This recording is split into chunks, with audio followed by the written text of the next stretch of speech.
Stay with me, Clara. Just a little farther. I know, sweetheart. I know it hurts. Papa! There it is. That's the place. She'll help us. Good. She needs water, cool cloths, and quiet. Is she dying? She is still breathing, so we work with that. Papa, don't leave. I'm here. I'm right here.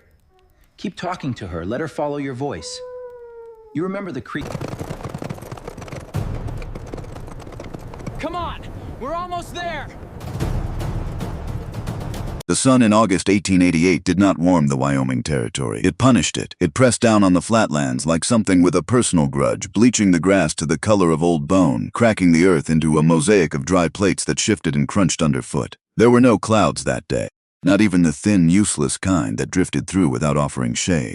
Just a pale, washed-out sky and a sun so fierce it turned the air itself into something that had to be swallowed rather than breathed. Ethan Cole had been walking since before dawn. He was not a small man. 6 feet and 2 inches of him had once been solid, the kind of solid that came from years of hauling fence posts and wrestling calves and splitting wood before breakfast. His hands were the hands of someone who had never been gentle with himself. Wide palms, knuckles that had been split and healed and split again. Fingers that curled slightly even at rest, as though they were always waiting to grip something. But the man walking across that prairie looked like those hands had belonged to someone else entirely. He had lost perhaps 30 pounds in the past 4 months, and the weight had come off in the worst way. Not slowly, not evenly, but in sudden drops that left his cheekbones too sharp and his eyes sitting too deep in his face. His shirt had been washed so many times it had given up any pretense of color, settling into a grayish nothing that matched the dust caked across his forearms. His boots had a hole in the left heel he had plugged with a folded piece of canvas 3 weeks ago. The canvas had worn through 2 days after that, and he had stopped thinking about it. None of that was what mattered. What mattered was the weight in his arms. Clara was 4 years old, and she weighed almost nothing. She had started losing weight before Ethan fully understood what was happening, before he had recognized the fever for what it was, before the coughing started, before her small face had taken on that particular translucent quality that frightened him in a way nothing in his life ever had. She had always been slight. Her mother Rose had been slight too, fine-boned and quick, a woman who moved through a room like she was aware of the exact amount of space she was taking up. Clara had inherited that from her, along with Rose's dark eyes and the habit of tilting her head slightly to the right when she was thinking hard about something.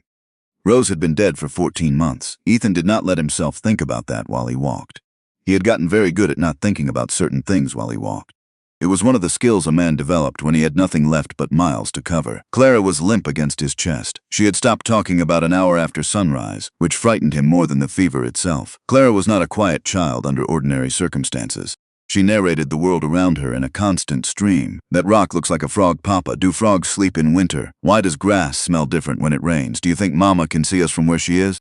Her silence now pressed against his chest, alongside her small burning body like a second weight. He pressed his lips to her forehead. The skin there felt like the surface of a stone that had been sitting in full sun all morning. He kept walking. The road, if it could be called that, was more of a suggestion. 2 ruts worn into the prairie by wagon wheels, curving slightly south before straightening again, following no particular logic except the path of least resistance between rises in the land. Ethan had been following it since he had picked it up the previous afternoon after crossing a dry creek bed that had marked, according to the man in Garner's Creek, the eastern edge of ranch country. Garner's Creek. He had been there 2 days ago, which felt like 2 years. A small town that existed mainly because it was on the way to somewhere else. A livery stable, a general store, a post office that doubled as a barber shop, a church with a roof that needed attention. He had gone in to ask about work. He had come out with something more specific than work. The woman behind the counter at the general store had been the one who mentioned it. He had not asked directly. He had asked generally, was there any ranch operation in the area taking on hired hands? Was there anyone who might need an extra man through the fall and winter? She had mentioned a few names with the practiced efficiency of someone who had answered the question before, and then she had added something he had not asked for. There is a widow woman running an operation about 12 miles south, she said. Adelaide Marsh. She lost her second hired man last month and has not found a replacement. She runs the place herself with 1 man and his boy, which is not enough for what she has. She paused then and looked at Clara sleeping against his shoulder and seemed to make a decision about something. Her daughter died 3 years ago, she said. Frances, 2 years old, fever, March of '85. I don't know if that means anything to you. He had not said anything. He had paid for the flour and dried beans he could barely afford, lifted Clara carefully back into his arms, and walked out into the August heat.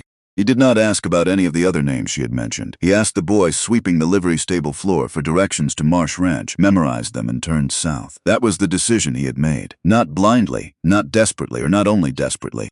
but with the particular clarity that came from understanding something about another human being that most people would not have thought to share, and believing that it mattered. He did not know Adelaide Marsh. He did not know if she was a generous woman or a cold one, a fair employer or a difficult one, someone who would look at Clara and see a problem or see something else entirely. But he knew what it meant to carry a loss that the world expected you to set down on a schedule that suited everyone but you. And he knew what it looked like in a person's face. He had been walking toward her ever since. The smell hit him before he saw anything. Not a bad smell, the opposite of bad. He had been breathing dust and dried grass, and his own sweat for so many hours that the sudden shift registered like a physical change in the air around him. Wood smoke, cattle, the faint, improbable green smell of watered earth. He stopped walking. Clara stirred against his chest. Her small hand moved, fingers curling against the front of his shirt, and then going still again. He looked up. Coming over a low rise in the land, he saw the fence line. Actual wire fence strung tight between posts that had been set properly, not the sagging, apologetic kind he had seen on half the properties he had passed in the last month. Beyond the fence, a windmill turned in the slight afternoon breeze, its motion slow and deliberate. Beyond that, buildings, a main house, solid and square, built from actual timber, a barn that appeared to have been partially resided recently, the wood on one section lighter and newer than the rest, a water trough, a chicken yard, a kitchen garden along the south face of the house, green and somehow improbable in the August heat. Ethan Cole stood at the top of that rise and looked at all of it for a long moment. Then he shifted Clara against his chest, checked that her breathing was steady, and walked down toward the gate. He had crossed perhaps half the distance between the gate and the front of the house when the door opened. The woman who stepped out onto the porch was not what he had pictured. He was not entirely sure what he had pictured. Probably something harder, more angular, the way people described women who had spent years fighting the prairie on their own terms. What he had not pictured was someone who looked like this. Adelaide Marsh was tall, that much aligned with what little he had imagined, and she held herself with the kind of posture that came from having been the one in charge for long enough that it had become structural. Not stiffness, exactly, but a quality of presence, a sense that she occupied the ground she was standing on deliberately. She was somewhere in her mid-30s, with dark auburn hair pulled back practically from a face that was watching him approach with an expression that gave him absolutely nothing to work with. Her face gave him nothing to read. Not hostility, not welcome, nothing except the concentrated attention of a woman assessing what had just walked up her road. She had a rifle. The weapon rested in the crook of her arm the way a tool rests when it belongs there. Not a threat, simply an extension of a woman who had learned to be prepared. He stopped about 20 feet from the porch steps. "Ma'am," he said. His voice came out rougher than he intended. He had not spoken more than a handful of words to anyone in 2 days, and it showed. Her eyes moved immediately to Clara, not to him, to the child. They stayed there for a moment, reading something in the small pale face against his chest, and then came back up to his. "What is wrong with the child?" she said. Her voice was flat and direct. No warmth in it, but no cruelty either. Just the voice of a woman who had decided long ago that getting to the point was the only sensible policy. "Fever," Ethan said. "Going on 11 days. She needs water and milk if you have it. Proper food." He shifted Clara slightly. "I have nothing to pay you with right now, but I can work. Whatever you need done. Fences, water hauling, livestock, carpentry. I can do any of it. I am not asking for charity. I am asking for work." Adelaide Marsh looked at him. Not at Clara this time. At him. The way a person looks at something they are trying to accurately assess without the softening that usually comes from politeness. "How long since she ate?" she said. "Yesterday morning. Small amount. How long since you ate?" He had not been expecting that question. "That is not the concern right now. I did not ask what the concern was," she said. "I asked when you last ate." He held her gaze. "Day before yesterday." Something shifted in her expression. Not pity. He did not think it was pity. Something more like a recalibration, a quiet adjustment to new information. "Come inside," she said.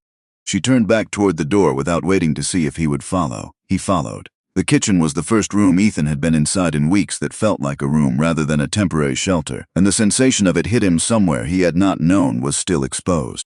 A wood stove along one wall, a proper one with a pipe that disappeared through the ceiling. A table, solid oak with 4 chairs, shelves with actual provisions on them, flour, dried beans, salt, sugar, rows of canned goods, a window over the dry sink that looked out toward the barn. Adelaide set the rifle against the wall by the door with the ease of long practice and turned to look at him. "Sit," she said, gesturing toward the table. He sat, still holding Clara. She felt heavier now that he had stopped moving, as though forward momentum had been doing some of the work. Adelaide moved to the stove, checked something in a pot, then lifted a cup from the shelf and poured water from a pitcher on the sideboard. She brought it to the table and held it out. Not toward him, toward Clara. She crouched down to the child's level, not standing over her, not looking down from adult height, but actually crouching, getting herself to eye level, and said in a tone that was notably different from the one she had been using with him, "Hey there, can you drink some water for me?" Clara's eyes opened. They were glassy and too bright, and they focused on Adelaide with the slow effort of someone working against resistance. "Who are you?" Clara said. Her voice was barely audible. "My name is Adelaide. What is yours?" Clara Rose Cole. Even sick, she gave her full name. She had always given her full name ever since she had learned she had one. "That is a fine name," Adelaide said. "Clara, I am going to help your papa hold this cup, and I need you to take just a few sips. As many as you can manage. Can you do that?" Clara looked at the cup. "Is it cold?" "Cool enough." "Okay." She managed 4 small sips before she turned her face into Ethan's chest and went still again.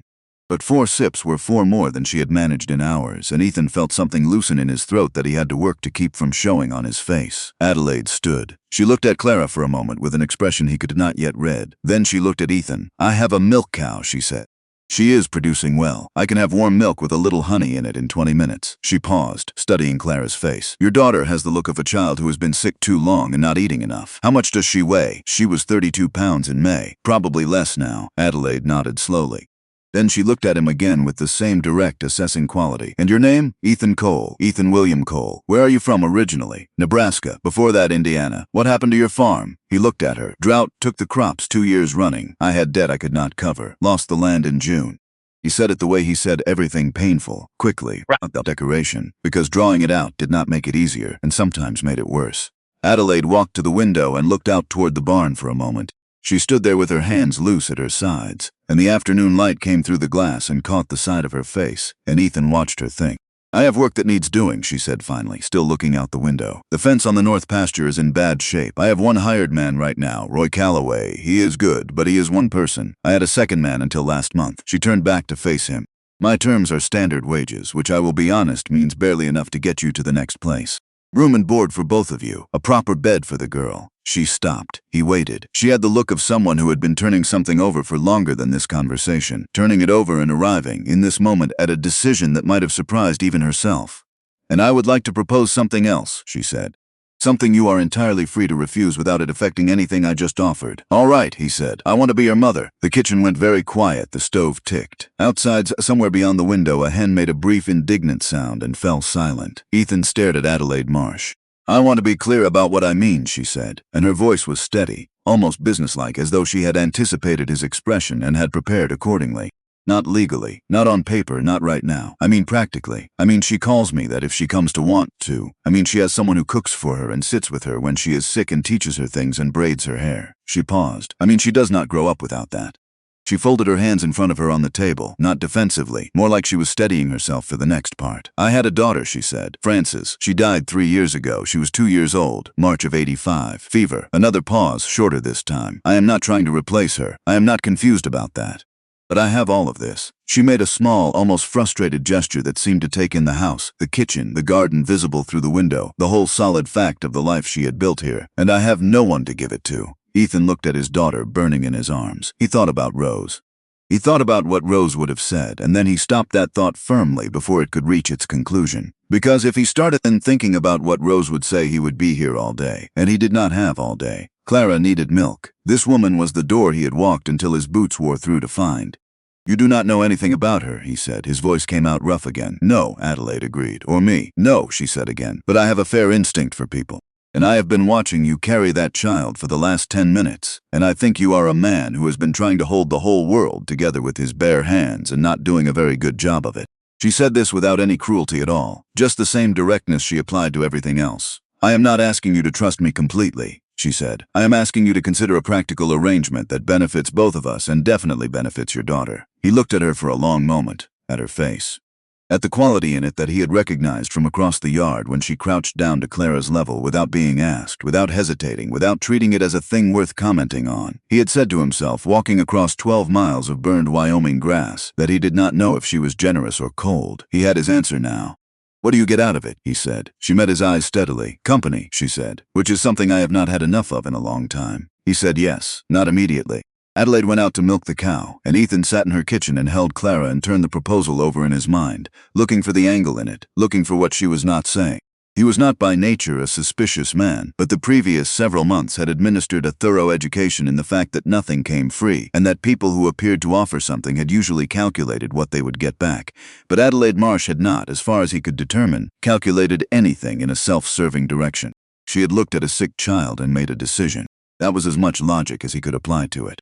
She came back with a cup of warm milk. Honey stirred through it until it turned the color of amber, and she sat across the table and talked Clara through drinking most of it, not cooing over her, not treating her like something fragile, just talking to her the way you talk to a small person who is having a hard time and needs practical assistance.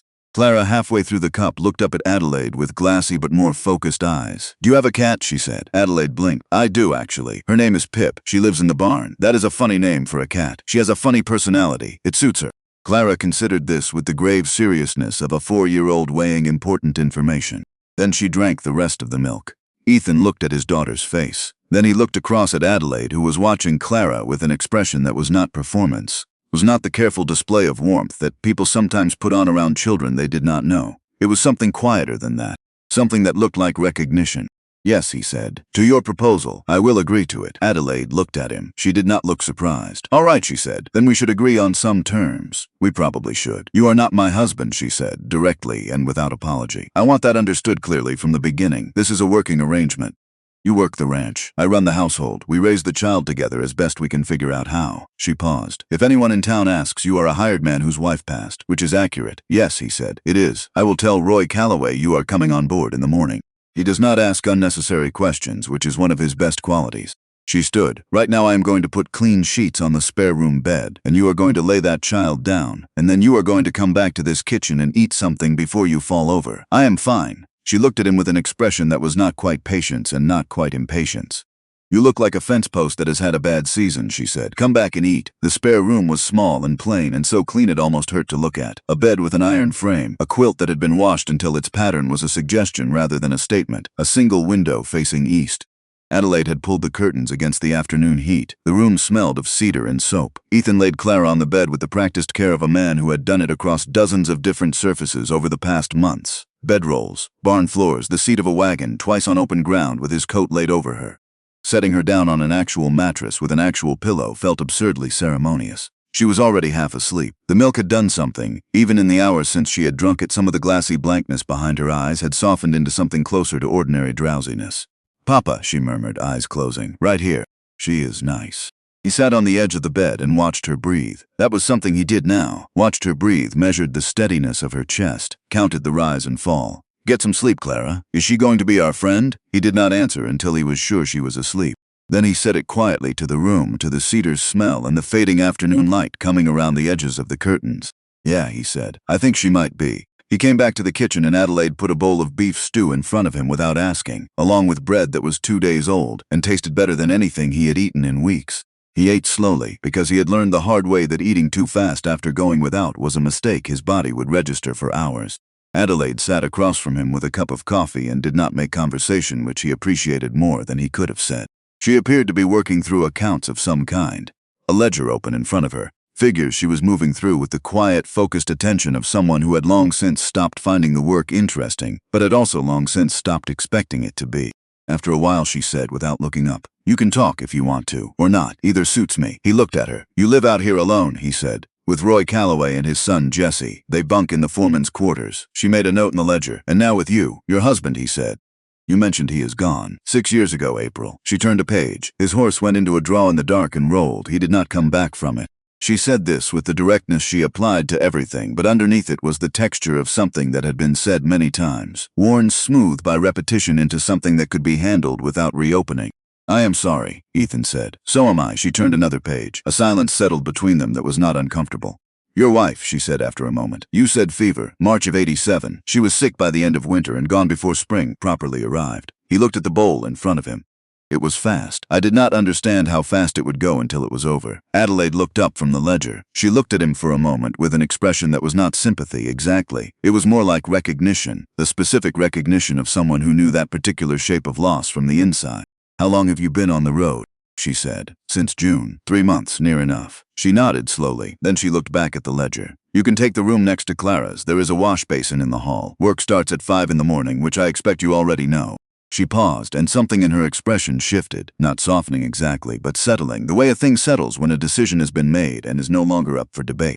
"You look like a man who knows how to work." "I do," he said. "Good," she said. "Then we will manage." He slept for 11 hours. He had not done that in so long that he woke up confused, his body temporarily unable to account for the absence of the hard ground beneath him. For a long, disorienting moment, he lay in the dark of the spare room and could not remember where he was. Then he heard it, through the thin wall between the rooms, Clara's voice, and another voice answering it, low, unhurried. He sat up. Clara was saying something he could not quite make out. Then Adelaide's voice, clearer. I don't know. I have never tried to count them. There are quite a few. Mama used to say each one was someone who went to heaven. A pause. Long enough that Ethan held his breath without knowing he was doing it. That is a beautiful way to think about it, Adelaide said. Your mama sounds like someone who knew how to find the beautiful thing in what was in front of her. Silence. Then Clara, quieter. Are you going to be here in the morning? I am going to be here in the morning, Adelaide said. I am going to be here with warm milk and biscuits, and if you are feeling up to it, I am going to introduce you to Pip in the barn. I will be feeling up to it, Clara said, with a certainty that sounded so much like her ordinary voice. The voice from before the fever, the voice from before everything, that Ethan had to press the back of his wrist against his mouth and hold it there. He sat in the dark room and did not make a sound. After a while, he heard Clara's breathing shift into the slower rhythm of sleep. Adelaide's footsteps passed his door, quiet, unhurried, heading back down the hall. He lay back down. Outside, through the small east-facing window, the Wyoming sky was enormous and black and absolutely full of stars. The kind of sky that made a man understand why people had always needed to put stories in it, why the darkness demanded to be filled with something that meant something. He lay there and looked at it and did not sleep again for a while, but it was not the bad kind of not sleeping. It was not the kind where the fear sat on his chest and pressed down. It was the other kind, the kind where a man lies still and lets the day settle into its proper place in the long account of his life, and tries to understand what it means. He had walked 12 miles with worn-through boots and a burning child in his arms. He had knocked on the door of a woman he did not know, with nothing to offer but labor and desperation and one desperate instinct about what kind of person she might be. And she had opened it. That was not nothing. He thought about Roy Calloway and the son Jesse in the foreman's quarters. He thought about what tomorrow's work would look like, what the north fence needed, what tools he would need to ask about. He thought about what Adelaide had mentioned about Vernon Galt, the county assessor who had come by 3 times about the east pasture and been refused 3 times. He had filed that away the moment Roy mentioned it during their brief introduction, when the older man had said in the flat, informational tone he seemed to use for everything, "That man has a long memory and a short temper about being told no." Ethan had said nothing. He had taken the digger and gone to work, but he had thought about it. He had thought about what a man like that looked like in practice, the kind of man who had decided that what he wanted and what he deserved were the same thing, and who had the official standing to make that confusion inconvenient for other people. He had known that kind of man in Nebraska. He had watched that kind of man work on his neighbor's land with the slow, patient pressure of water wearing at stone. He had filed it away and said nothing because there was nothing to say yet, but he was paying attention. He closed his eyes. The stars were still out there beyond the window, enormous and indifferent and absolutely real. And somewhere in the barn, a cat whose name was Pip was doing whatever cats did in Wyoming barns at midnight. And through the wall, a small girl breathed steadily in her sleep for the first time in 11 days. And in the kitchen of a house he had never seen before this afternoon, a woman was probably still working through her accounts by lamplight, because he had somehow already understood that Adelaide Marsh was not a person who went to bed before the work was done. Ethan Cole lay in the dark and felt the particular quality of a thing that had not yet become anything, had not yet become good or bad, hopeful or ruined, and thought that if a man was lucky and careful and willing to work, sometimes that was enough. He did not know yet whether he was lucky, but he was willing to work. That at least had never left him. He closed his eyes, and for the first time in longer than he could accurately count, sleep came without the fear arriving first. The fever broke on the 4th morning. Ethan knew it before he even opened the door to Clara's room. He heard her voice through the wall while he was pulling on his boots in the gray pre-dawn dark, and the voice had weight to it again. Actual substance. The way a voice does when the body behind it has stopped rationing its energy for basic survival and has a little left over for other things. She was talking to Adelaide about Pip. Specifically, she was negotiating. "You said I could meet her today," Clara was saying. "I said if you were feeling up to it. I am feeling up to it. You have been awake for approximately 4 minutes. I knew I was feeling up to it before I woke up." Ethan stood in the hallway and listened to this and felt something move through him that was not quite relief, and not quite grief, and not quite gratitude, but contained elements of all 3 in proportions he could not have named. He pressed his hand flat against the wall for a moment, steadied himself, then opened the door. Clara looked at him from the bed with clear eyes and a faintly indignant expression. "Papa, Adelaide is being very particular about the barn. Adelaide is probably right about the barn. You do not know that." "I usually do not," he said. "But I am prepared to assume it." He crossed to the bed and put his hand on her forehead. Cool, genuinely cool. Not the deceptive coolness of a fever dipping before it surged again. He had learned to tell the difference over 11 days of checking, and this was not that. This was real. He looked up at Adelaide, who was standing on the other side of the bed with a basin and a cloth, watching him. She gave him a small, precise nod. Just that. Just the confirmation. He nodded back. It was enough. Adelaide introduced Clara to Pip that afternoon. The cat was installed in the back corner of the barn with 4 kittens that were approximately 2 weeks old and still entirely uninterested in the outside world.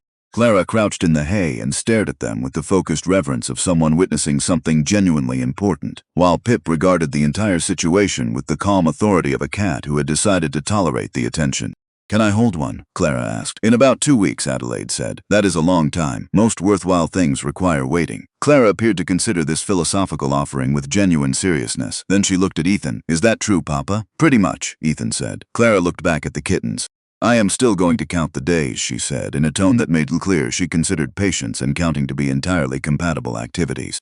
Adelaide, without looking up from where she was checking the hay supply in the far corner, said, "I will help you count." Clara accepted this as reasonable and spent the next 20 minutes introducing herself to each kitten by name, none of which the kittens had previously been assigned, but all of which she considered self-evident. Ethan watched his daughter from the barn doorway and tried to understand how it was possible to feel this many things at the same time without any of them canceling the others out. He went back to work. Roy Calloway was a compact man of perhaps 50 brown, and weathered in the way of someone who had spent every working hour of his adult life outdoors. He had a gray mustache that he appeared to have stopped paying attention to some years ago, and hands that were, if anything, in worse shape than Ethan's. He spoke in short declarative sentences and wasted nothing. Not words, not motion, not time. Ethan had worked alongside men like him before and understood immediately that the highest compliment Roy Calloway was likely to offer was the absence of complaint. By the end of the first week, Roy had not complained once. The north fence had been worse than Adelaide described.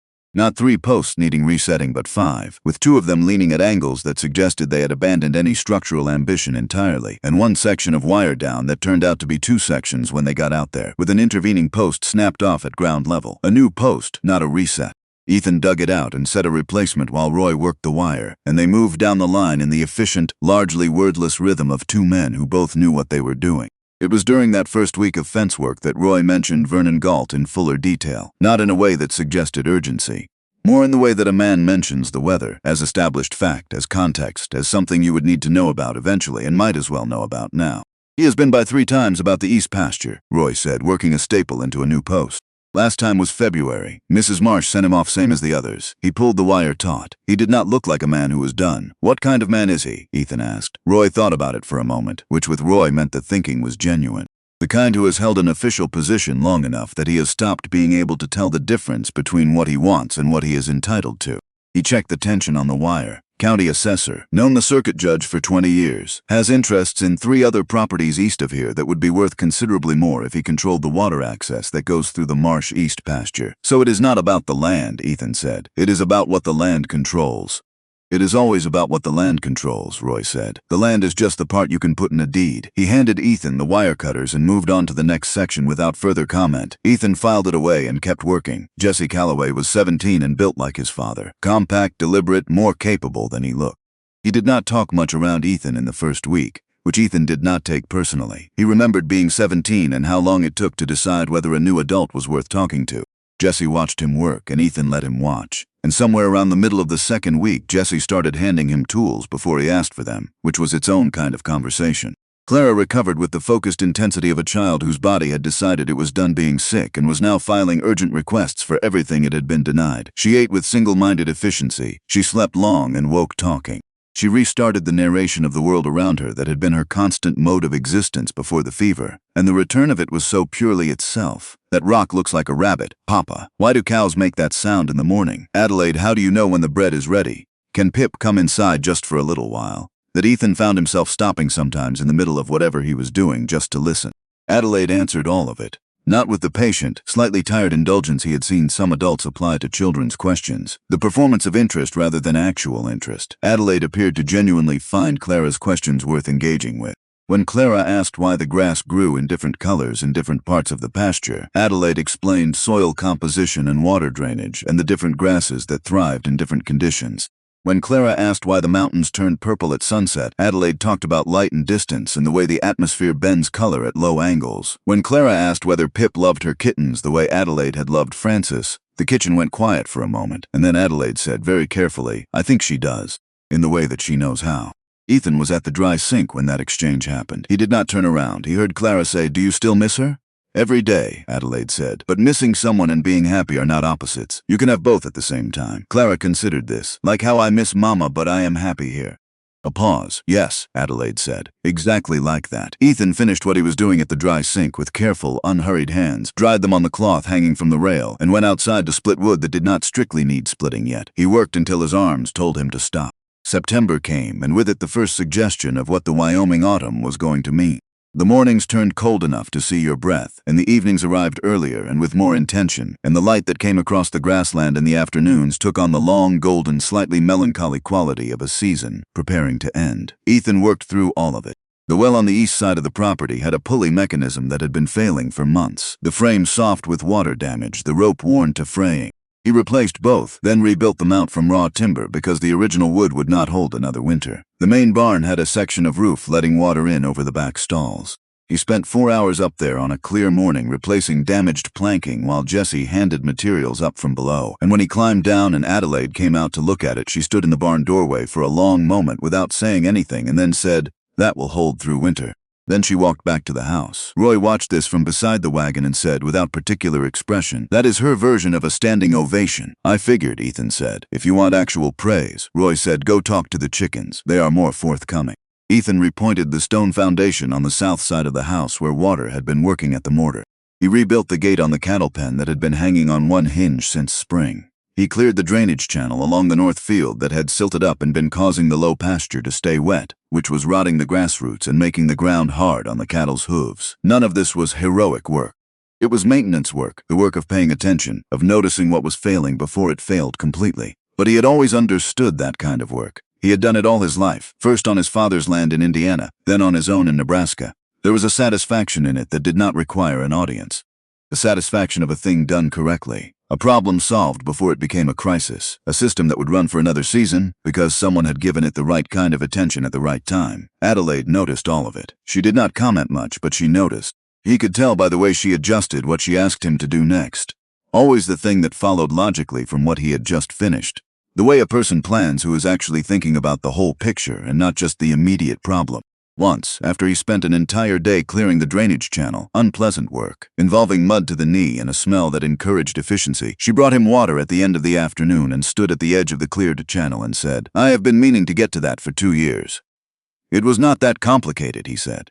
"It was that unpleasant," she said, which amounts to the same thing in terms of it not getting done. He was sitting on the bank cleaning mud off his forearms with a rag, and he looked up at her.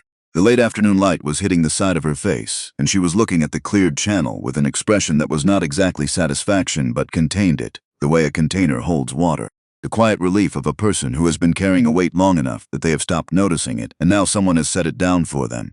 "I have a list," she said, "in the kitchen. Things that need doing. I have been keeping it for a while. I figured as much." She glanced at him.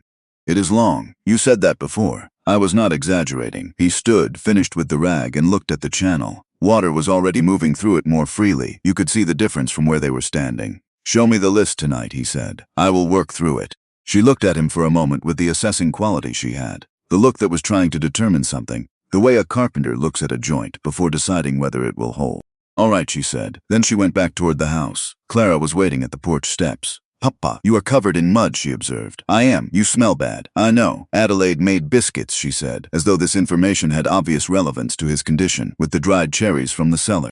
"Then I will wash up fast."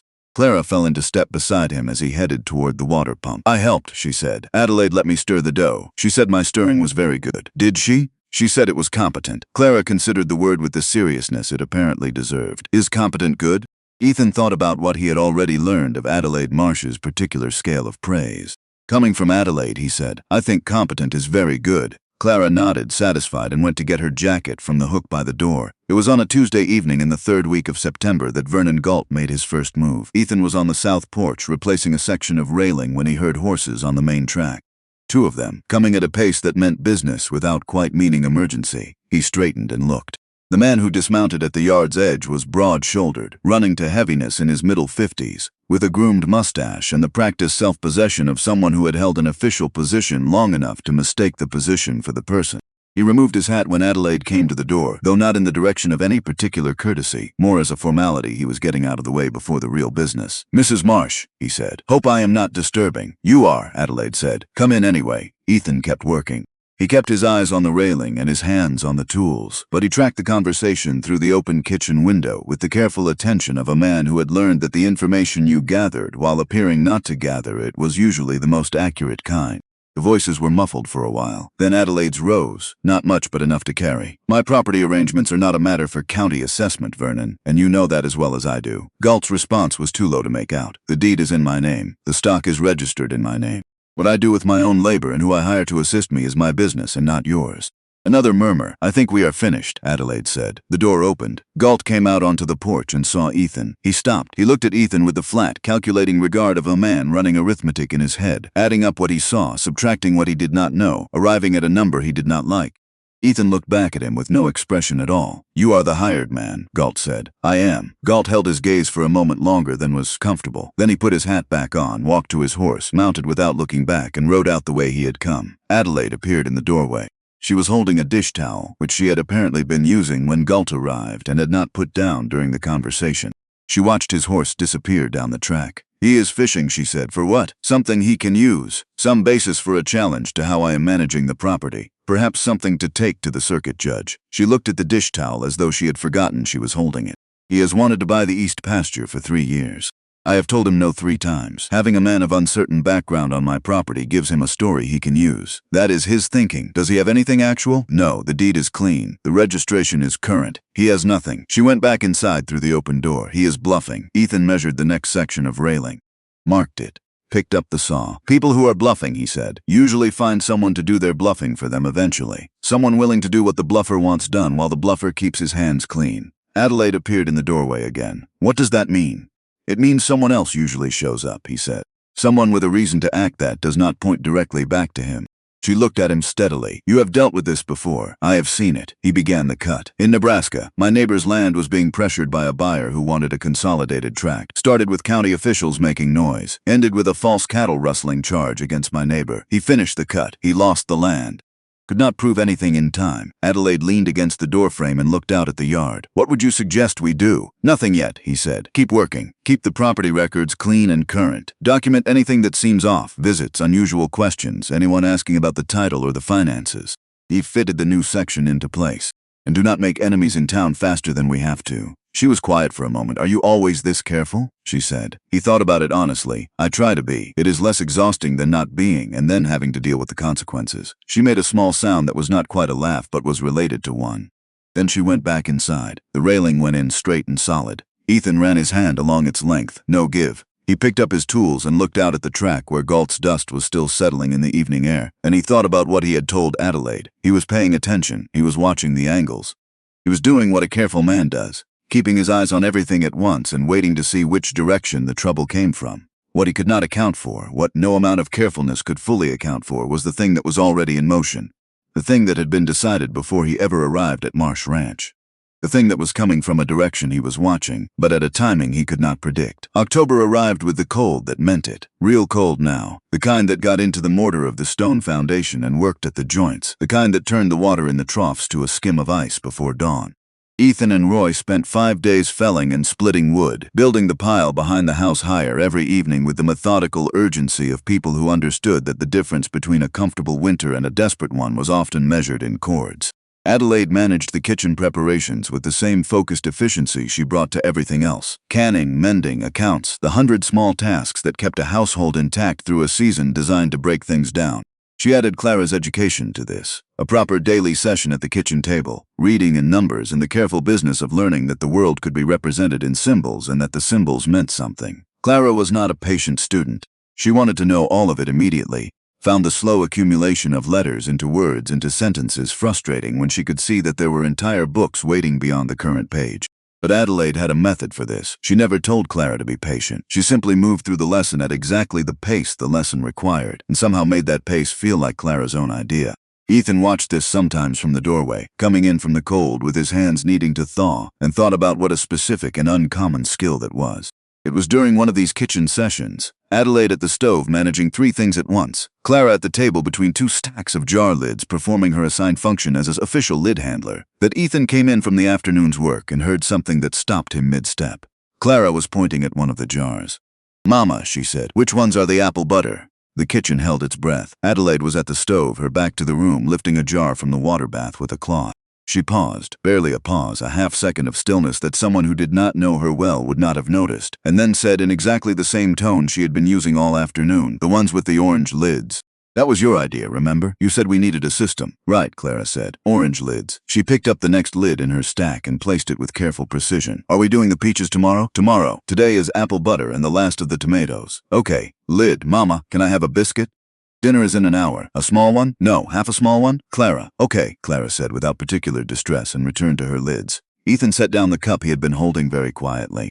He turned and looked at his daughter's profile. The small, serious face, the dark eyes tracking the lid count, the unconscious ease with which she had said that word, as though it had always been hers to say, as though she had simply been waiting for the right person to give it to.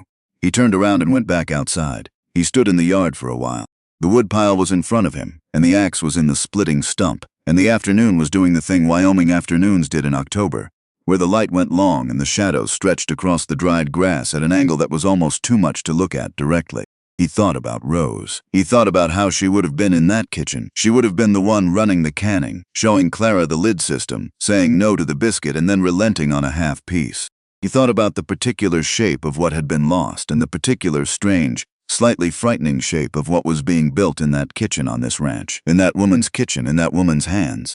He stood there until he could hold both of those things at the same time without one collapsing the other. It took a while. Then he went back to the woodpile and split until his arms gave out. Adelaide found him there about an hour later. She came to the edge of the cleared area and watched him stack the last of what he had split without saying anything. Then she said, "You heard her." It was not a question. Yet she was quiet for a moment. She folded her arms across her chest, not defensively, more like she was steadying something inside herself. "I did not ask her to," she said. "I would not ask her to, I know that. She started perhaps 2 weeks ago. Gradually. I was not certain whether you knew." "I did not." She looked at the woodpile. He looked at her. The last of the afternoon light was on her face, and she was holding whatever she was feeling with the careful attention of someone carrying something fragile across uneven ground. "How did it make you feel?" he said. The question appeared to catch her slightly off guard. She looked at him with the particular expression of someone who had already asked themselves the same question and had not finished answering it. "Complicated," she said. "Like something I did not expect to have." A pause. "Which is something I have learned to be careful about. Because things you do not expect to have can be taken away." "I am not going to take her away from you," Ethan said. He said it simply, because it was simply true. "That is not who I am. If she calls you that, it is because she has decided it is real, and I think she is probably right." Something moved across Adelaide's face that she did not quite manage to contain before he saw it. Not much. A tightening at the corners of her eyes, a fractional change in her jaw. Someone who did not know her well would have missed it entirely. "Ethan," she said. "Yeah, do not make promises about the future you cannot guarantee." "I am not promising the future," he said. "I am telling you something about right now." She held his gaze for a long moment. Then she looked back at the woodpile. "You split too much," she said. "Your shoulders will seize up tonight." "Probably. There is liniment in the cabinet above the dry sink." "All right." She turned to go back to the house, then stopped without turning around. "For what it is worth," she said. A pause. When she says it, another pause, shorter. "It does not feel like something I am not supposed to have." She went inside. He stood in the yard in the long October light for a while after she was gone, and the woodpile stood in front of him, enormous and solid and sufficient for the winter ahead. He thought that sometimes a man built things without understanding what he was building, until he stepped back far enough to see the whole of it. The trouble arrived on a Tuesday morning in November, which was the kind of specific detail that stayed with a person. Not the event itself, which was large enough to fill every available space in the memory, but the ordinary Tuesdayness of it, the way it happened inside a perfectly unremarkable morning. Ethan was at the water trough on the east side of the barn, adjusting the float mechanism that controlled the fill level. The morning was properly cold now, the kind that settled into your knuckles and stayed, that turned the skin on the backs of your hands tight and red. He was working with his hands in water that had a skim of ice at the edges, which was an unpleasant experience he was enduring with the patience of a man who had endured worse. Clara was inside with Adelaide. He could hear them through the kitchen window, some project involving paper and scissors that had been generating considerable commentary since breakfast. He heard the horses before he saw them, 2 of them, coming up the main track at a pace that meant business. He straightened and turned. Sheriff Denton Price was a man Ethan had seen once before briefly in the hardware store in Garner's Creek. A large man running to heaviness now in his middle 50s, with a lawman's careful, watchful eyes and the particular quality of stillness that came from years of being in rooms where things could go wrong quickly. The man riding beside him was younger, a deputy with the expression of someone who was not sure how the morning was going to end, and had decided that looking severe was the safest position until he found out. They stopped their horses at the yard's edge. Ethan Cole, Price said. Yes. Price reached into his coat and produced a folded paper. He held it out with the matter-of-fact steadiness of a man who had done this many times and had long since stopped finding it dramatic. Warrant for your arrest. Armed robbery. The Meridian stage line outside Laramie. September 14th. 2 men, 1 matching your description. Everything went very still inside Ethan's head. September 14th. He had been here. He had been working the north fence all day with Roy and Jesse, from before 5 in the morning until after the sun went down. Roy had bent a tooth on the post hole digger at midday and they had stopped to fix it. Jesse had brought food out from the house at noon. It had been a full day of documented, witnessed work, but the warrant was already signed. I need to speak with the woman in the house, Ethan said. She has a child in there, my daughter. Price looked at him for a moment, then nodded once. 2 minutes. Ethan walked to the kitchen door and opened it. Adelaide looked up from the table immediately. She read his face in approximately half a second and was on her feet before he had spoken a word. What happened? Sheriff is outside. They are arresting me. He kept his voice level and low because Clara was at the table with papers spread everywhere and had looked up with the alert, watchful expression of a child who understands as that something is wrong but has not identified what. I need you to listen to me. I am listening. Do not let them see you scared. Whatever you do. He held her eyes. Get word to Roy. He was with me on the 14th all day, from before sunrise. Jesse too. I know that. He stopped. Clara had slid off her chair and was standing now, holding a piece of paper, watching him with dark eyes that were too perceptive for 4 years old. Papa, she said. What is outside? He went to her. He crouched down to her level the way Adelaide had done on that first afternoon, and he looked at his daughter's face and thought about all the versions of everything. Is fine, he could say, and knew she would not believe a single one of them. There are some men outside who need to talk to me, he said. I have to go with them for a little while. How little? I do not know exactly. Clara looked at him. Something in her small face was working very hard at something. Will you come back? Yes, he said, without hesitation. Because hesitation would have been the worst possible thing, and because he meant it the way he meant to keep breathing. As something that was not negotiable, that he was not going to allow the universe to revise on him. Clara held up the piece of paper she had been cutting. It was a shape that might have been a star or might have been a flower. The scissors had been somewhat ambitious in their trajectory. I was making this for you, she said. For your room. He took it carefully, folded it, put it in his shirt pocket against his chest. I will keep it with me, he said. He stood, looked at Adelaide. She was watching him with an expression that was moving through several things too quickly to name. But underneath all of it was the same quality he had recognized in her from the very beginning. That bedrock steadiness, the quality of a woman who had been through the worst things available and had come out the other side still standing on her own ground. Go, she said quietly. I have her. He nodded. He went out the door. Behind him, before the door closed, he heard Clara's voice. Mama, why are those men taking Papa? He did not hear Adelaide's answer because the door shut between them. He walked across the yard to where Price was waiting with the handcuffs already out, and he put his hands forward and let them be put on. Because that was what a man did when the alternative was making it worse. The deputy looked uncomfortable. Price did not look uncomfortable, but he was not rough about it either, which Ethan filed away as information about the man. Someone doing a job, not someone with a personal investment in the outcome. They put him on the spare horse they had brought and rode out the main track toward Garner's Creek. Ethan did not look back at the house. If he looked back at the house, he would see Clara watching from the window. And then he would have to carry what she was thinking on top of everything else, and that was not something he could afford right now. He rode and kept his eyes on the road ahead and thought. September 14th. Meridian stage line. Laramie. He had never been within 70 miles of Laramie in his life. He had come into Wyoming from the northeast, traveled south and west to reach the country around Garner's Creek. He had never seen the Meridian stage line or anyone connected to it, but someone had said he had. Someone had provided a name and a description specific enough that a circuit magistrate had signed off on a warrant without extensive verification. And in a territory like this, a county assessor who had known that magistrate for 20 years was exactly the kind of person who could make that happen. He had told Adelaide that someone else would show up eventually. Someone to do what the bluffer wanted done while the bluffer kept his hands clean. He had been right about that. He had just not known how fast eventually would arrive. The jail in Garner's Creek was a single-story stone building attached to the back of the sheriff's office, with 2 cells separated by iron bars, a small stove in the corner that worked intermittently, and the accumulated smell of every man who had ever been held there. Price removed the handcuffs at the cell door, locked it with a key he put back in his coat pocket, and looked at Ethan through the bars. I was on the Marsh property on September 14th, Ethan said. I have been on that property every day since the 19th of August. Roy Calloway can confirm the 14th specifically. His son Jesse was there too. We were doing fence work together from before 5 in the morning until after sundown. I will be talking to Roy Calloway, Price said. Who made the accusation? A pause. That is not information I am obligated to share with you at this time. Was it Vernon Galt? The pause this time was slightly longer. Not a confirmation, but not a denial either, in a way that confirmed everything. Price put his hat back on. I will be in touch, he said, and walked out. Ethan sat on the cot. He looked at the stone wall. He pressed his back against it and closed his eyes and gave himself 60 seconds to be angry. Properly, cleanly angry, the way a man is angry when something straightforwardly unjust has been done to him. He gave it its full minute because he had learned that anger denied its moment found its own way out at the wrong time.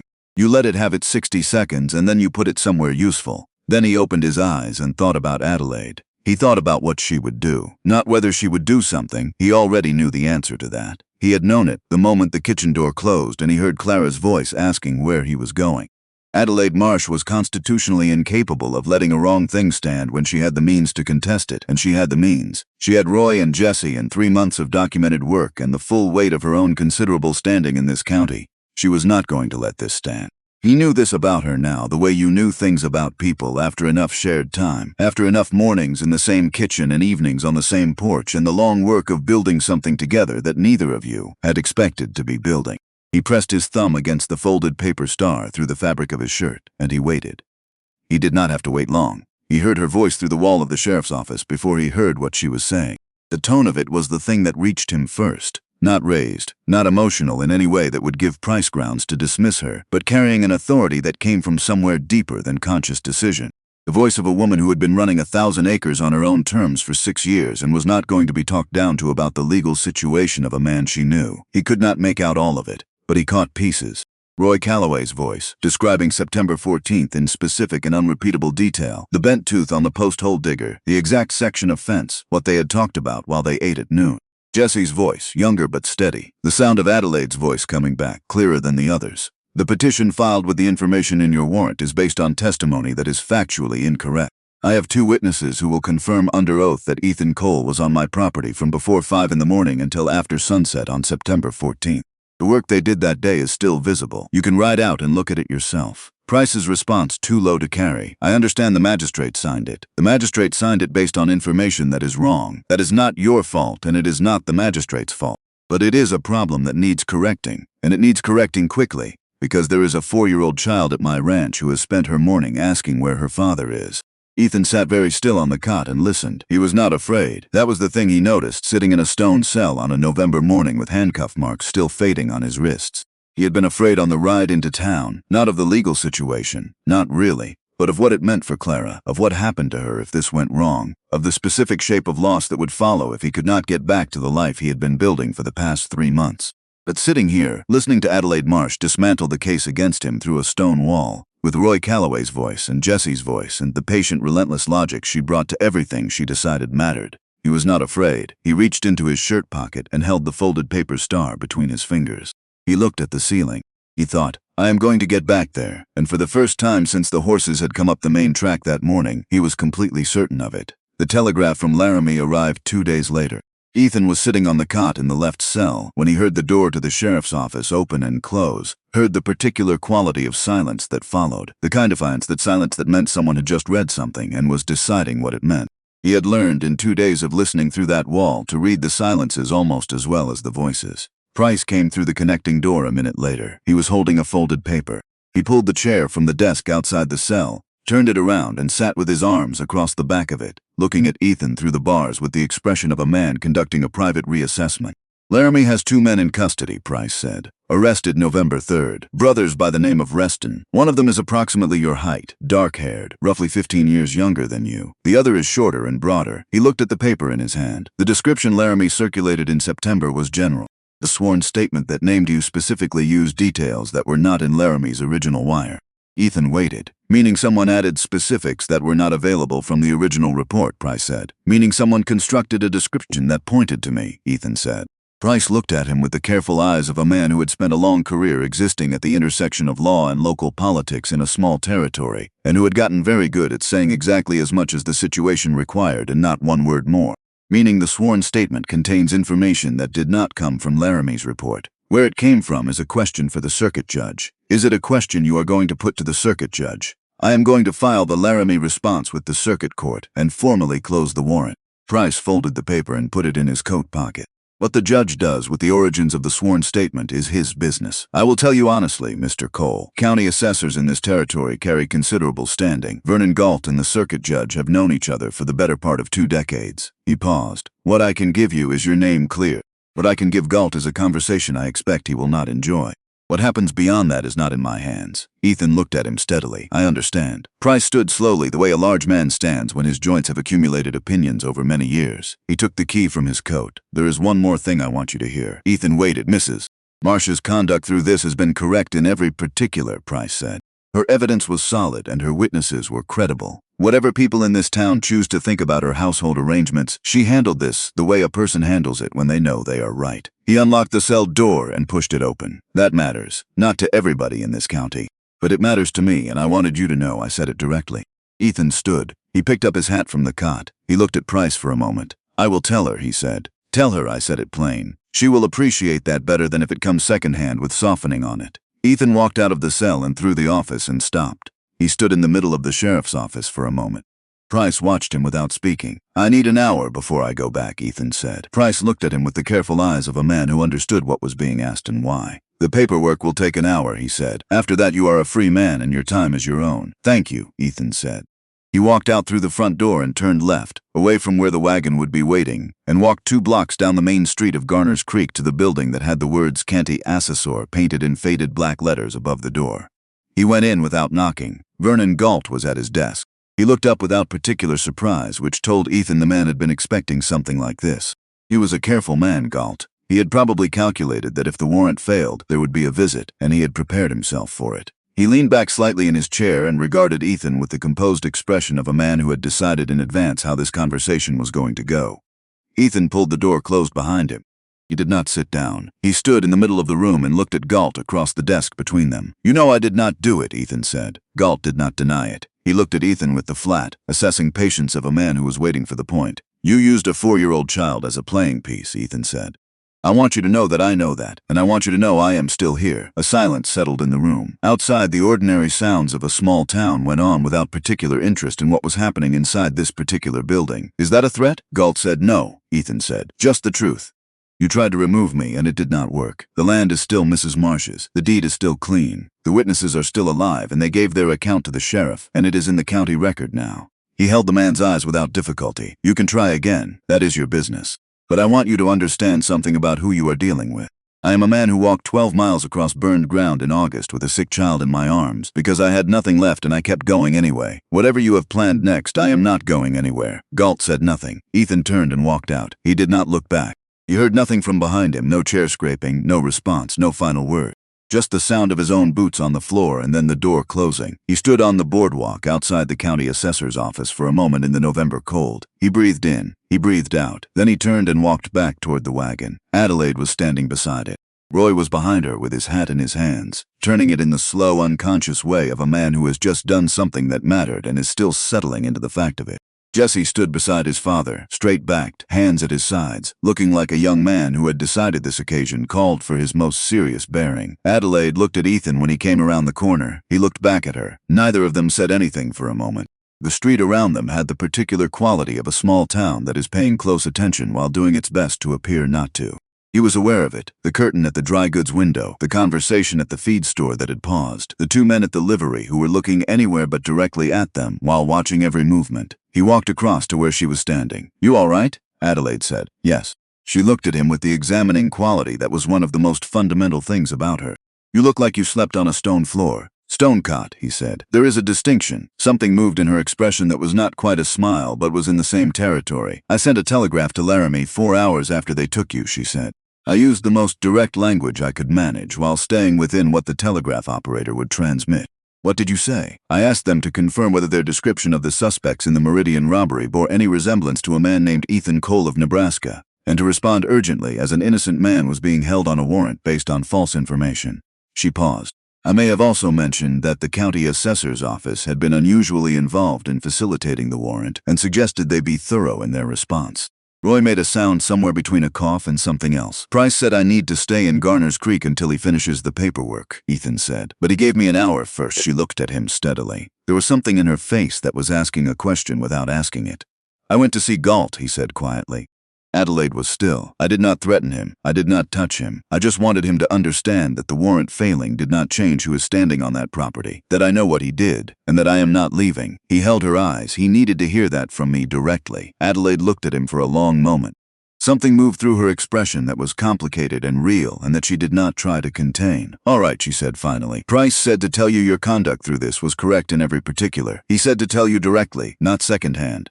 She absorbed this. I will thank him for that. He also said it matters to him.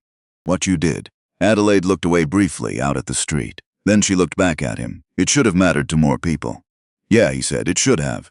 They had dinner that evening at the only boarding house in Garner's Creek that had a dining room worth the name. Adelaide had secured 2 separate rooms with the no-nonsense efficiency she brought to logistics.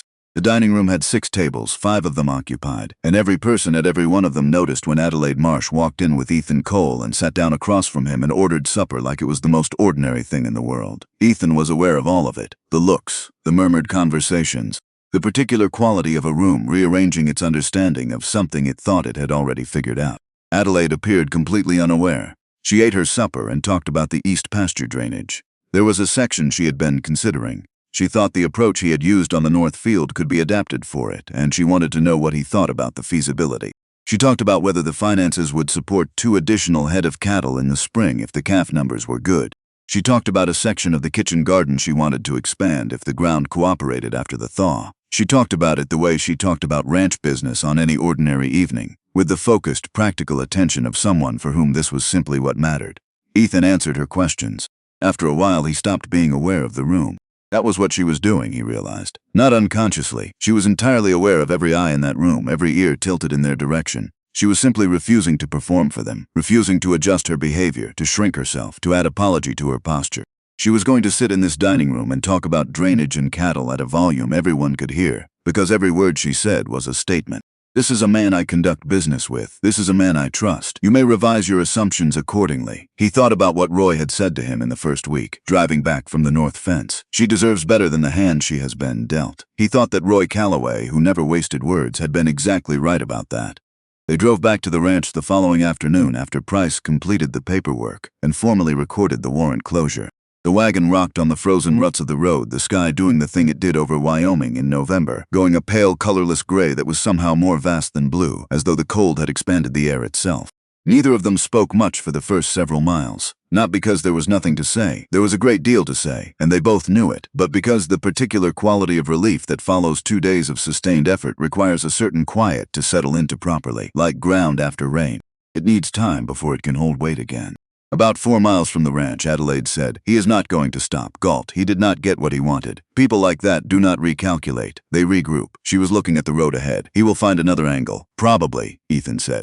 "But he will find it against a property that is in better shape than it has been in years, with 2 witnesses who have already established my alibi in the county record, and a woman who walked into a sheriff's office and took his scheme apart in front of the whole town."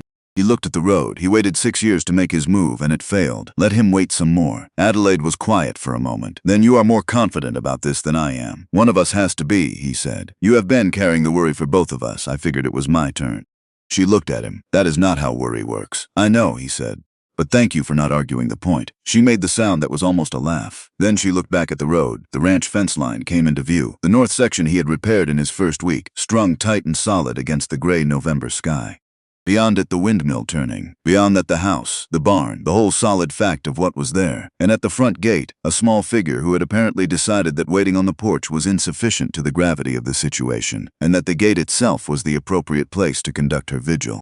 Clara stood with her arms crossed and her chin up. She was wearing her coat buttoned wrong, which meant she had put it on herself in a hurry, and her expression was attempting sternness but losing the battle against the relief underneath it. Ethan pulled the wagon to a stop. Clara looked at him for exactly 1 second. Then she ran. He was down from the wagon before she reached the gate, and she came through it at full speed, and he caught her, and she wrapped around him with the total, trusting abandon of a small child who has decided that anger can wait and holding on cannot. He pulled her against his chest and felt her heart going fast and felt the small fierce grip of her arms around his neck and thought about the folded paper star still in his shirt pocket and thought about how a man could lose everything and still end up here, holding this specific and irreplaceable person. "You were gone a long time," Clara said into his shoulder. I know, I am sorry. I counted the days. I know you did, sweetheart. She pulled back to look at his face with the searching, too perceptive expression that sometimes hit him like a physical thing because of how precisely it resembled Rose's. Are you in trouble still? Not anymore. She considered this with the seriousness it deserved. Then she looked past him at Adelaide, who was tying off the horses at the post with steady hands and a set expression. Mama fixed it, Clara said. He glanced at Adelaide, who either had not heard or had decided she had not. He looked back at his daughter. Yeah, he said. Mama fixed it. Clara nodded, in the manner of someone whose assessment of the relevant parties has been confirmed, and slid down from his arms, and walked back toward the house with the confident stride of a child whose faith in the adults responsible for her has been vindicated and who is now ready for supper. Ethan stood in the cold yard and watched her go. Adelaide came to stand beside him. She came to stand beside him with a foot of cold November air between them, near without pressing. They both looked at the small figure crossing the yard toward the porch steps. She never doubted it, Ethan said quietly. The whole time, she told me. When I asked her how she knew you would fix it, she looked at me like I had asked something foolish. Children make better assessments than we give them credit for, Adelaide said. Yeah. He watched Clara reach the porch steps and turned to look back at them with an expression that clearly communicated that supper was not going to produce itself. They do. He slept that night without difficulty for the first time in 2 days and woke before dawn with the particular clarity that comes after a thing has been resolved and the mind no longer has to hold it open. He lay in the dark and listened to the ranch settle around him, the sound of the cattle in the lower pasture, the creak of the windmill, the occasional definitive statement from Pip in the barn regarding some matter of feline importance. He thought about what Price had said. What I can give you is your name cleared. He thought about what Adelaide had done. 2 days. 2 days of driving the legal process forward with the methodical patience she brought to everything that mattered, while also managing the ranch and Clara and the entire weight of what the town was thinking. 2 days of that, and she had come out of it standing in the street in front of the sheriff's office looking like a woman who had done what needed doing and was prepared to do more if required. He thought about that for a long time in the dark. Then he thought about something else, something that had been present for a while now, that he had been not looking at directly the way you do not look directly at something bright until you are ready for what the looking will cost you. He recognized it. He knew its shape. He had felt it before, a long time ago, in a different life, with a different woman. It was not the same as that had been. It could not be the same. Rose was Rose and Adelaide was Adelaide, and nothing in the world was the same as anything else. But the category of it, the fundamental nature of what he was feeling when he watched Adelaide Marsh move through her kitchen, when he heard her voice through a stone wall and stopped being afraid, when she stood beside him in a hostile dining room and talked about drainage like it was the most important thing in the world. He knew what that was.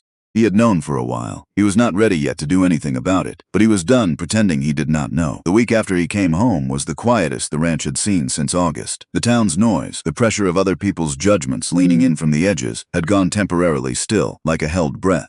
Price had filed the warrant closure. The Laramie response was in the county record. Whatever conversation he had with Vernon Galt about the origins of the sworn statement, Galt had not been seen at the ranch or in any doorway Ethan happened to be passing through. Martha Calloway reported through Roy that the general opinion in Garner's Creek had shifted somewhat. Not in their favor exactly, but the story had become more complicated, and complicated stories were harder to sustain as righteous indignation. Edith Graves was still talking, apparently, but quieter. That was the most they were going to get from Edith Graves, and Ethan took it. What he could not settle in the days after his release was something the 2 days inside had clarified the way cold air clarifies a view that has been hazy all summer. He had built the case for the decent thing the way he built fences, one post at a time, methodical, not looking too far ahead. And the decent thing, every time he arrived at it, looked the same. Go, not run, not abandon Clara or abandon the arrangement, but go somewhere that he was not a weight on someone else's standing, somewhere his presence did not require a woman of good standing to defend his character at the sheriff's office while the whole town watched. Montana, maybe. Oregon. He had come up from nothing before. Nebraska had been nothing when he arrived there at 23. He could do it again. He held this conclusion for 3 days. Then he went to the kitchen at 4 in the morning and made the coffee himself, and sat at the table with it in both hands, and waited for the part of himself that was still arguing to finish. Adelaide came downstairs at her usual time. She saw him at the table. She saw the coffee already made, and something in the set of his shoulders, and she stopped at the bottom of the stairs. "What is it?" she said. "Sit down." That phrase does not precede good news. "Adelaide, sit down." She sat down across from him. She folded her hands on the table in front of her, which was what she did when she was bracing herself for something. "I have been thinking that I should go," he said. The kitchen held the particular silence of 4 in the morning. "Not immediately," he said. "I would give you proper notice. 2 weeks, 3 if you need it. I would write out the maintenance schedule, everything in the spring that needs attention. The fence sections that will want work after the freeze, the pulley on the east well that I have been meaning to reinforce." "Stop," she said. He stopped. She was looking at him with an expression that was moving through several things too quickly for him to follow.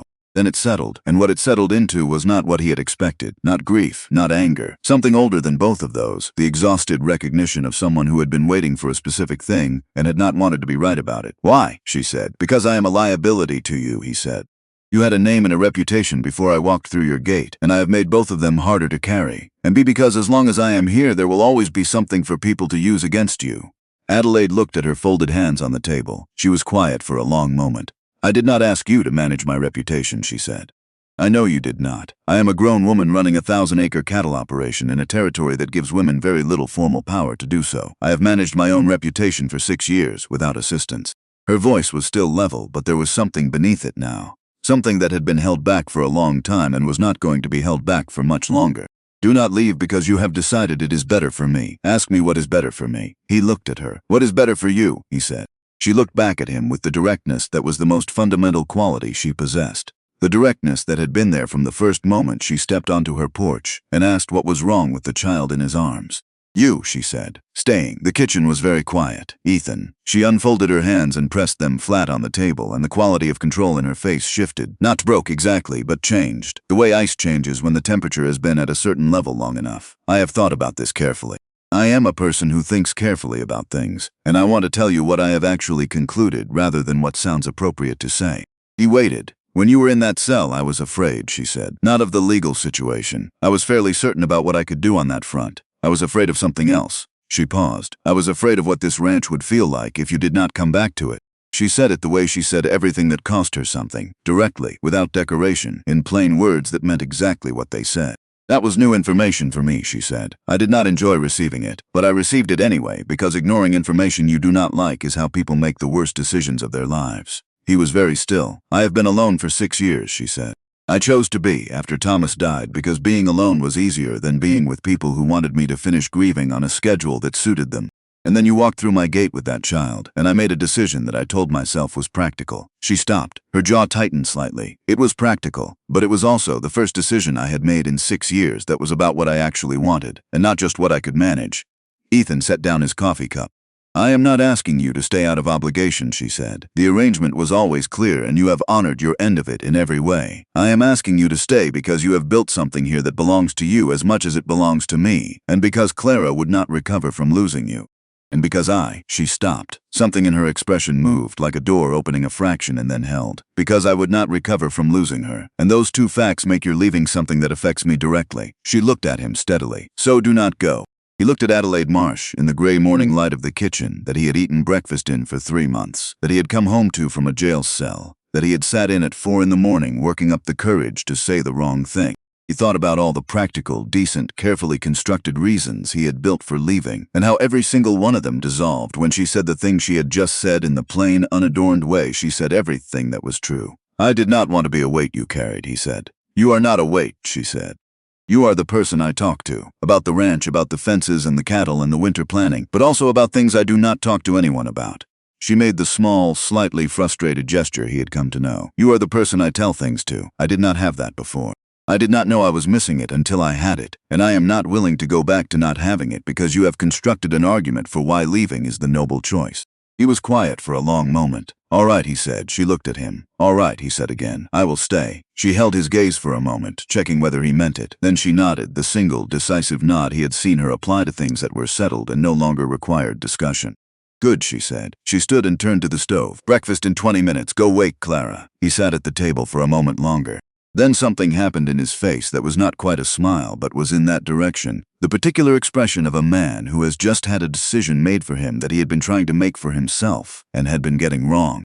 He went upstairs. He knocked on Clara's door. Up, he said. A pause. Is it a school day? It is a Tuesday. Is Tuesday a school day? Adelaide is teaching you letters this morning. A longer pause, followed by the sounds of a child deciding that this constituted sufficient reason to exist. Then the door opened, and Clara stood there with her hair sideways and one sock on, and the expression of someone who had arrived at consciousness through sheer effort of will. She looked at him, studied his face with the unsettling accuracy she sometimes deployed. Papa, she said. Yeah, your face looks different. I look the same. No. She tilted her head slightly to the right, which was Rose's gesture and always stopped him for a moment when it appeared. Better, she said. Then she turned back into the room to find the other sock. He helped her find it. The winter settled in with conviction after that, and the ranch settled into the rhythms that winter required. The cold was serious now, the kind that stacked snow against the fence posts and turned the pasture into a white plain that looked, in the gray midday light, like the edge of the known world. Ethan and Roy were out before dawn every morning checking the herd, breaking ice on the water troughs, making sure the windbreak was holding. It was cold work, the kind that occupied the first hours of every day with a physical urgency that left no room for other thoughts. He found that he did not mind. The evenings were different now from what they had been before the arrest, though nothing visible had changed. Adelaide still worked at the ledger. He still sat with whatever repair needed thinking through. Clara still narrated her way through her last hour before bed. But the quality of it was different, the sense that neither of them was waiting for something to end. The ease of two people who have said the difficult true thing and come out the other side still sitting at the same table. February came with the particular quality Adelaide had described. Not dramatic cold, just persistent, relentless gray cold that arrived after too many months of the same and offered nothing in the way of relief. The sky sat low over the land every day, and the temperature refused to rise enough to feel like a concession. It was the kind of month that ground at a person not through any single blow but through the accumulated weight of sameness. Ethan noticed it in everyone. Roy moved more deliberately, as though each action required a conscious decision. Jessie stopped whistling while he worked, which Ethan had come to expect as background noise. Adelaide was quieter in the evenings, the set of her jaw different from her usual focused expression. Harder, more braced, like a person leaning into something they could not name. One evening he came in from checking the cattle to find her at the table with the ledger open. Her finger stopped on a number she had been looking at for a while. "Problem?" he said. She looked up. "The winter has cost more than I projected. The hay I had to buy in December because we did not get enough cutting done before the first freeze. Spring is going to be tight." She rubbed her eyes with the heels of her hands, a gesture he had never seen from her before. Manageable tight, not dangerous tight, but tight. "What do we need?" She put her hands flat on the table and looked at him. "We need the cattle to come through in good condition. We need the calf numbers to be decent. We need the east pasture to produce well, which it should if the drainage work holds." She paused. "And we need Dunmore to stay in whatever hole he has retreated to since November. Pete says he has been quiet. Quiet is not finished." She closed the ledger. "Men like him do not abandon what they want. They wait." "Let him wait," Ethan said. He held her eyes. "Whatever he is planning it against a property that is in better shape than it has been in years. He waited 6 years to make his move and it failed. He can keep waiting." Adelaide was quiet for a moment. Then, "You are more confident about this than I am." "One of us should be," he said. "You have been carrying the anxiety for both of us all winter. I figured it was my turn." She looked at him with that expression he had come to know. "That is not how anxiety works." "I know," he said. "But thank you for not arguing the point." The corner of her mouth moved in the way it did when she almost smiled. Then she opened the ledger again. The cattle came through February in good condition. Ethan walked the lower pasture every morning and counted heads and checked the herd with the careful attention of a man who understood that the difference between a good spring and a difficult one was often visible in February if you knew what to look at. The herd was sound. He told Adelaide this every evening, not to reassure her, but because it was true and because she wanted data rather than consolation, and every morning's observation was data. She listened. She asked specific questions. Gradually through February, the set of her jaw changed. March arrived with its customary Wyoming negotiation, warm enough 1 week to turn the surface of the snow to slush, then cold again, then warm, the season advancing and retreating until it had committed enough ground that winter could no longer reclaim it. The first calves came in the second week of March, 12 in 5 days, all viable, all healthy. Ethan and Roy were out through 2 nights running, just being present, just making sure. But the herd was doing what it knew how to do and mostly did not need them. Adelaide came out to the lower pasture on the morning of the 5th calf and stood at the fence and looked at the herd. The new calves finding their legs, the mothers steady and attentive, and said nothing for a long time. 14, Ethan said, counting the one Roy found this morning. 15 if the Henderson cow in the south corner drops today. Adelaide looked at the Henderson cow, nodded. 15 is a good number. It is a very good number. She turned and looked at him with something open in her face that she did not usually allow in the practical hours of the working day. "We are going to be all right," she said. Not a question, more like something she was giving herself permission to say out loud. "Yeah," he said, "we are." She looked back at the calves. "I have not said that and meant it in a long time. I know, it is a strange feeling. Good strange or bad strange?" She thought about it honestly, which was the only way she thought about anything. Just strange. Like a room you have not been in for so long you forgot what it looks like. And then you open the door and it is still there. A pause. Good strange. It was on a Thursday evening in late March, warm enough to sit on the porch for the first time since October, that Ethan said what he had been working toward for longer than he had fully understood. The sky was clear and the stars were coming out the way they did in early spring, sharper than summer stars, more distinct, as though the cold had clarified the air between here and them. Adelaide had a cup of coffee. He had his hands around his own cup, and the warmth of the evening, such as it was, and the particular stillness of a ranch at night after a day of hard work that had gone well. "Adelaide," he said. She looked at him. "I want to marry you," he said. "I am not asking from obligation, not because it would make the arrangement look better to the town, not because of anything except what is true." He held her eyes across the few feet of porch between them. "I am asking because I think we are already whatever a marriage is supposed to be, and I would like it to be that, in fact.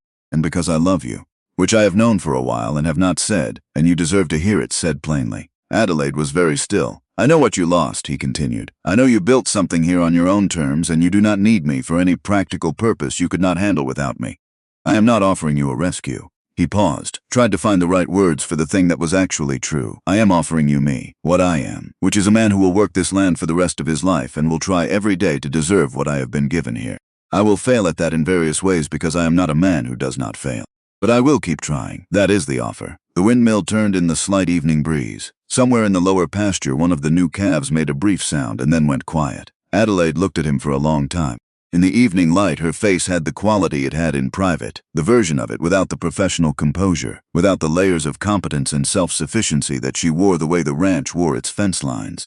The face underneath all of that. "You said you loved me," she said. "I did, as plainly as I know how." She was quiet for another moment. Then she set down the cup she had been holding and straightened in her chair, and looked at him with the directness that was the most fundamental thing about her, that had been there from the very first moment. "I love you too," she said. "I have been aware of it since approximately November. I have been deciding what to do with the information since then. And, yes," she said, "I will marry you." She paused. "But you should know I am not easy to live with." "I know," he said. "I asked anyway. You have been warned," she said. And something happened in her face that was not careful, not measured, not anything except what it was. Which was Adelaide Marsh allowing herself to be glad about something without condition or reservation, and it was, Ethan thought, one of the most complete things he had ever seen. They were married in April on a morning when the Wyoming spring was making its customary tentative appearance, testing the ground, retreating, trying again, the way spring did in a place that took its season seriously. The ceremony was small because neither of them wanted otherwise. Roy Calloway and his wife Martha, who cried with the genuine feeling of someone who had been hoping for exactly this outcome for several months. Jesse Calloway, standing very straight in his good jacket, looking like a young man who had decided this was an occasion that required his most serious self. Sheriff Denton Price, who came because Adelaide had invited him specifically, and who shook Ethan's hand afterward with a grip that communicated more than his expression did. Clara wore the dress Adelaide had made her through the long evenings of February. White fabric, a green sash at the waist, small buttons at the cuffs. When Clara had first seen it hanging on the back of the chair, she had stood in the kitchen in her nightgown and looked at it for a long time. "You said it was impractical," she said. "For every day," Adelaide said. "Special occasions are different." Clara considered this distinction with appropriate gravity. Then she nodded, in the manner of someone filing away an important principle for future reference. She wore the dress with the authority of a child who has waited for something, and found that the waiting was worth it.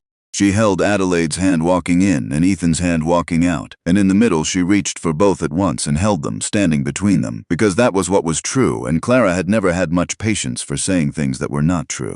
Price, on his way out, stopped beside Ethan and said quietly, "The circuit judge has the Galt matter on his docket. He is a slow man about these things, but he will get there. What do you think will happen? A fine, a formal reprimand entered into the county record. Maybe more, depending on the judge's patience for men who waste the court's time." Price put on his hat. The magistrate who signed the original warrant is not pleased about how he was used.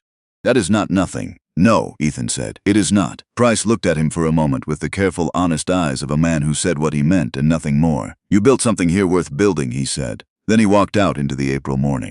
Vernon Galt received his formal reprimand from the circuit judge in May. A fine and a letter of censure entered into the county record, which in a small territory where reputation served as currency cost him considerably more than the money. He did not visit Marsh Ranch again. He did not, as Martha Calloway could determine through her considerable intelligence network, make any further approaches toward the east pasture or any aspect of the property title. Whether this was because he had genuinely recalculated or simply because the risk had shifted against him was a question Ethan did not spend much time on. The result was the same either way. The spring was good. The calves came in strong, 15 in the first 2 weeks of March. All viable, all healthy. The east pasture came in thick and early, the drainage work holding exactly as it was supposed to. Roy walked the length of it one morning in late April, with Ethan beside him, and said without preamble, "Best spring grass this pasture has produced in 4 years." Ethan looked at the field, green and real and present, the result of one unpleasant day in a mud channel in October and months of work before and after. Good, he said. Roy looked at him with the brief, assessing look of a man who never said more than the situation required, and apparently decided it required nothing more. He turned and walked back toward the barn. Clara turned 5 in July. They marked it with a cake Adelaide made with dried fruit and real sugar, and a small gathering that included Roy and Martha and Jessie. Jessie brought Clara a carved wooden horse he had made himself through the winter months, clearly the work of someone still learning the craft, but made with evident care and considerable time. Clara received it with the gravity of someone who understood the difference between a thing bought and a thing made. Ethan gave her a leather journal, small and proper, with a brass clasp. For writing things down, he said. When you know enough letters. I already know enough letters, Clara said. More letters, then. She opened it and looked at the blank pages with an expression of serious intention. I am going to write everything in it, she said. Everything that happens. That is what it is for. She looked at him with the dark, too perceptive eyes that stopped him sometimes. Papa, do you think I will remember everything when I am old?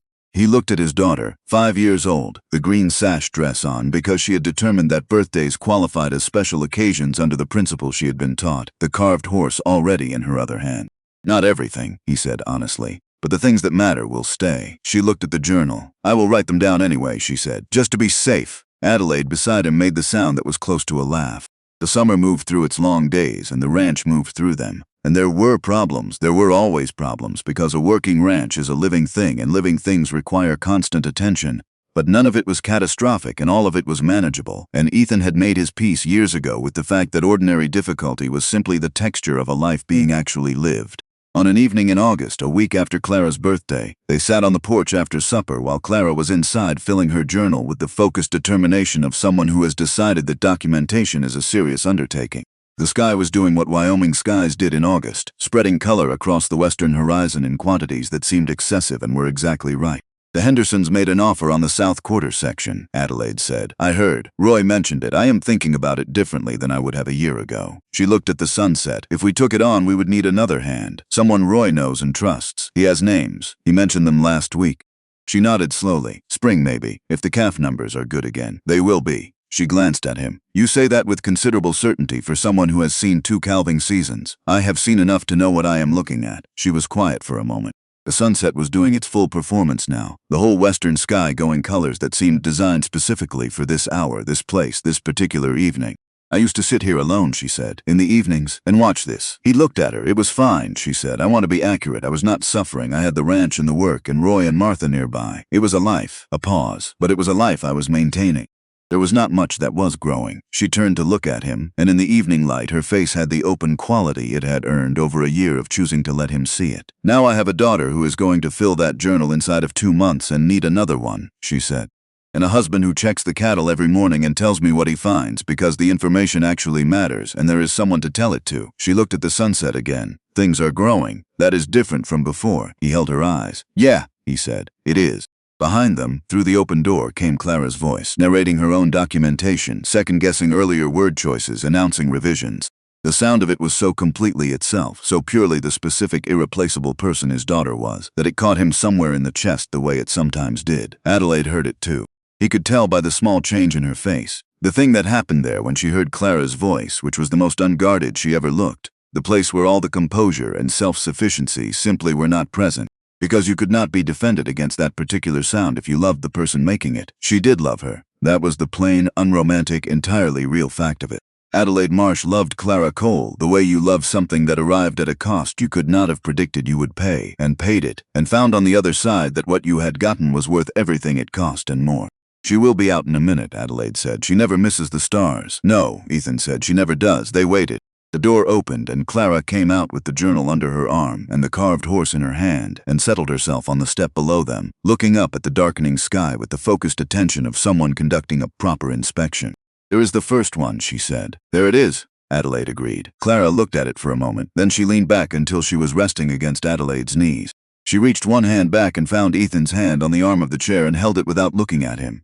The way she held things she wanted to keep, the way she had always held things that mattered. Nobody said anything. The stars kept coming out, one at a time and then in groups, the sky darkening around them, the ranch settling into the sounds it made at night, the cattle moving in the lower pasture, the windmill turning with its slow, familiar creak. Somewhere in the barn, Pip making a brief and authoritative statement about something, then going quiet. There were people in Garner's Creek who still had opinions about Marsh Ranch and the people on it. There probably always would be. The world did not run short of people who needed to have opinions about how others were living, especially when those others were living in ways that did not fit the expected shape. Ethan knew this and did not spend much energy on it because he had learned over many hard miles that other people's opinions about your life occupied exactly as much of it as you allowed them to. He had stopped allowing very much. What he knew, what he could see from this porch on this evening in August, was simpler than anything the town wanted to make of it. You lost things. Sometimes you lost everything. And then you kept going, because stopping was the one option that led nowhere. And you kept going until you found a door and you knocked on it, and something on the other side made the choice to open it. And after that, the only question that remained was whether you had the sense to stay. He had been a man with worn-through boots and a sick child and nothing left to offer but his hands and the willingness to keep moving. He had knocked on a door in the merciless August heat of the Wyoming Territory. He had not known what was on the other side. You never knew in those moments. You were just a man doing the only thing still available to you, which was try the next door and see. And sometimes, not because you deserved it, not because the story was arranged to reward you, not because of anything except the particular combination of a person's character and another person's choice in a single moment in a single doorway, sometimes the door opened. Clara leaned her weight against Adelaide's knees and held Ethan's hand and watched the stars come out over the Wyoming mountains. And the stars were enormous and indifferent and absolutely beautiful. And the house behind them was warm, and the ranch was quiet, and the family was home. He had knocked on a door in August with worn-through boots and a burning child in his arms and nothing else. He had not known what was on the other side. You never did. You were just a man doing the only thing still available to you. The rest of it, the warmth, the stars, the small hand in his, that was not something you earned. That was not something you planned. That was grace, plain and undeserved and absolutely real. And he was not going to spend a single minute of what remained of his life looking back at the road that had brought him here.